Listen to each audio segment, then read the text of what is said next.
What's going on, you guys? Pet Platypus here. This episode of Dragon Ball Super. So, I got some things to say about the series as a whole in a second compared to the manga. I'll save that for the end. But just to start off with the basic summary, I mean, you guys saw the episode, so of course. Goku versus Winnie the Pooh. I thought that was kind of mediocre. Goku versus Frost. Pretty damn solid and a really nice ending. So that's pretty much the summary of the episode. I like that we got two fights done. I really wasn't expecting that, especially considering Dragon Ball Super's pacing. But yeah, it was good towards the end, though. I don't really care for the beginning, like I said. I guess to go a little bit deeper in, the reason why I didn't like the first fight is they explain it well. They say that Winnie the Pooh doesn't train well, but he has this really hacked ability. So Goku basically takes advantage of this dude's basically laziness or lack of skill fighting and just tosses him out of the ring. The problem I have is that they reuse a lot of punches from Goku. The effect when Goku hits him and makes it ripple doesn't look that great. And just overall, it's just kind of... It's not slow-paced, it's just... It's not too repetitive either. It's just nothing. It's just bleh. Like, even when they start fighting, I was kind of just thinking, oh, they're fighting already? It didn't really feel like anything was happening. There was no tension, no stakes or anything. It was just like, alright, I guess they're already fighting. They got started, and it's happening, and Goku throws him out of the ring, and it was just kind of Like, it's fine that they explain that he's lazy and he has a really OP ability, so he doesn't train. It makes sense that Goku would be able to throw him out so easily. It was just stiffly animated with some repetitive shots of Goku punching him, and it just wasn't a good start to the episode. It was mediocre at best, but it was only the first fight. It was explained why Goku was able to take him out so easily. It was funny seeing Goku like jog and do exercises to digest his food, and seeing the dude bounce around was pretty good at first, so the fight started off promising. Then it just kind of went pretty mediocre. The rest of the episode, though, Frost, I like the backstory. I like what he does with his army. I like that they didn't just make him the opposite of Frieza, but they actually explained what he does with his army. They've given him motivation to be here, which is interesting. And I like the designs of his final form and his third form. And the fight with him between Goku when he's in his third form was really solid. I liked the pace of it. Animation wasn't like crazy top-notch or anything, but it was solid animation. It was fast-paced. They took advantage of making it fast to make the hits feel more impactful, and I really liked the beginning. And then Goku goes Super Saiyan, he goes final form, and Goku just spanks him from there, up until he gets back up, lands a punch that Goku catches, but Goku fucking falls asleep on the fucking job, and he gets knocked out of the ring, and that's a very interesting way to end the episode, because it's very curious. I don't think Goku threw the match, because Goku's too proud to do that. Even though I believe Goku did say he doesn't really care if the two places switch, obviously he's not going to throw the match. He's very prideful about his fighting. He was really excited to fight these guys. I really doubt he would say, oh, you need help with something from Champa, I'll just throw the match. Like, no, I doubt it. So, definitely think he used some kind of drug on Goku, probably cheated, which is a shame since he seems like such a nice guy, but still, I love the characterization on Frost. I love that they just banged out so much. They banged out that he clearly doesn't like to kill, that's why he doesn't take his final form. They banged out that what he does with his army. They banged out his personality. They just continually... I'm saying banged out, and I feel like it's dirty for some reason, but I just kept saying it because fuck it. Yeah, but I just love how quickly they established this character, and established his personality, and established a motivation, and established somewhat of a backstory, or what he does in his universe. That was expertly done, expertly handled. They just cranked it out within one episode. It was really good. I ended up liking him by the end of the episode. Loved his design. So, Frost was really cool. Definitely want to see how Piccolo's going to fare against him in the next episode. I hope, because it says, basically the title is, Piccolo's going to put everything onto his one blast, his, special beam cannon, his Makanko Sapo, and a lot of the preview was him charging it and dodging. I hope that's not the majority of the fight.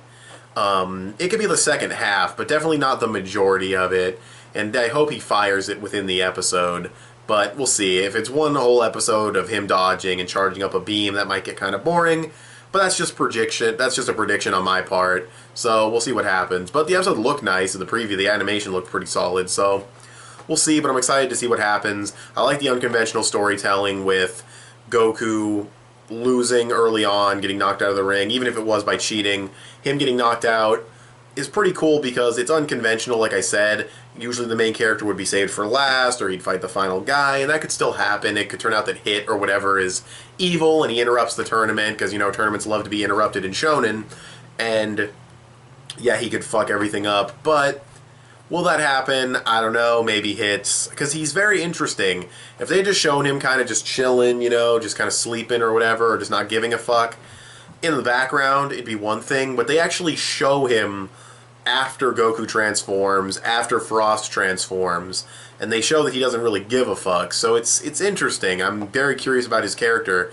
Also, Kabe, or Cobb, whatever his name is, the Saiyan, he was completely dumbfounded and shocked by the Super Saiyan transformation, so that's interesting. He's never seen it before.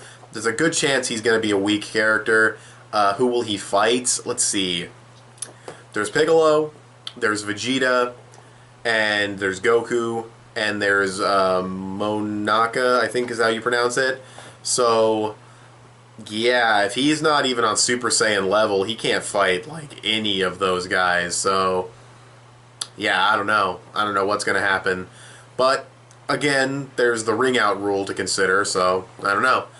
But now the positives, with all the positives about this chapter, or episode I mean, out of the way, compared to the manga, I'm really not liking what the anime's doing, because the fight, I didn't see the whole fight between Goku and Winnie the Pooh in the manga, but the start of the fight, it had Goku doing the exercises and digesting the food, but then we had this really unique, something we really haven't seen from Dragon Ball, action sequence where Winnie the Pooh's trying to attack Goku and he's just shrugging him off. He's blocking with these really fast punches that you can't even see coming, and it was really cool, and I liked it, and I wanted to see it animated, and they skipped it. Now, had they included it, what you could have done is made the beginning less repetitive, for one, but for two, you could have, basically it would have been a stalemate. You would have had Goku trying to hit him, and he would have absorbed all the hits, and then he would have tried to hit Goku, and Goku could just bounce him off. So it would have been a stalemate, neither could really hurt each other. Then you'd get to Goku dragging him and throwing him out of the ring. That, to me, would have made a lot more sense, and I think Goku just throwing him out of the ring, just in general, could have been better. He could have grabbed him by the ankles, flown in the air, spun him around, thrown him, just dragging him and kind of dodging. It just felt like, is this really happening? Like, is this really just like he's just dragging him and he's just kind of letting him drag him and he's just shooting mouth beams? Like, I don't know, it just wasn't that well executed. And I don't know how it ended in the manga. It could have been better, it could have been the same, but yeah, I don't know. So, with that being said, I think the manga had the edge in that fight, at least for that first part. I'd have to read the rest of the fight in the manga, but it's not just removing that scene. It's removing Beerus versus Champa, the flashback where they were destroying planets and about to destroy the universe, and that was why they battled with food, because they almost destroyed the universe, and it's like, okay, we can't settle our fights with fists, let's settle it with food. Okay, cool. And then also removing Goku and Vegeta taking the classic poses in the hyperbolic time chamber. It's just, why remove these things? Why cut these really cool moments out in favor of very stock punches and very stock kicks that aren't really, that are lacking any luster, they're lacking any pizzazz? It's just, like I said, I love the stuff with Frost, but removing those other scenes, all I'm going to say is I can't wait for the manga to get an English translation in America so I can buy volumes, because I don't know if I'll buy the anime when it comes out. I probably will. The Funimation dub's going to be amazing when Funimation finally decides to dub this series, but yeah, definitely keeping the manga on my radar. Probably just going to start reading it. I was going to stop reading the manga and judge the anime by its own merit, but from what I've seen comparing the two, I don't think there's any reason I should deprive myself from the manga at this point. It clearly seems like it's going to be the better product overall, so yeah, and the anime does beat it in a couple areas, like pacing of just certain downtime scenes that the manga really has none of, and it paced to the Battle of Gods arc way better. They blitzed through Battle of Gods in the manga, but somewhere between the movies and the manga and the anime, there's like this perfect Dragon Ball follow-up that is just amazing. But the fucking movie's got the animation, the anime has the comedy and the details, the manga has the pacing and the art and the choreography of the fight. It's all over the place, man, and I wish there was just this nice, concise, condensed version of all three to just make this really good Dragon Ball Super product.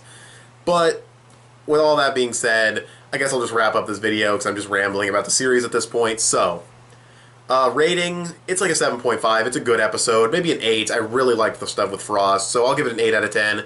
It's still a very good episode of Dragon Ball Super. Nice pacing, got 2 fights out of the way, all that stuff was good. Audio design, loved the music. Whoever's composing this series knows Dragon Ball and knows how to do Dragon Ball music, so that's awesome. Really loved the music. So, sound design, visual design, for the most part, was good. And, again, good pacing. So from a technical standpoint, it's a really good episode. It's just that first portion, that first fight that really rubbed me the wrong way. But anyways, I'll give it an 8 out of 10. So, thanks for watching this video. Tell me what you guys thought of this episode of Dragon Ball Super in the comment section below. Follow me on Instagram or add me on PSN. I'm Pep Platypus on both. Give this video a thumbs up and share it on social media. Both of those would help me out a lot. Subscribe if you haven't already or if you like what you've seen here, and I'll talk to you guys later. Bye.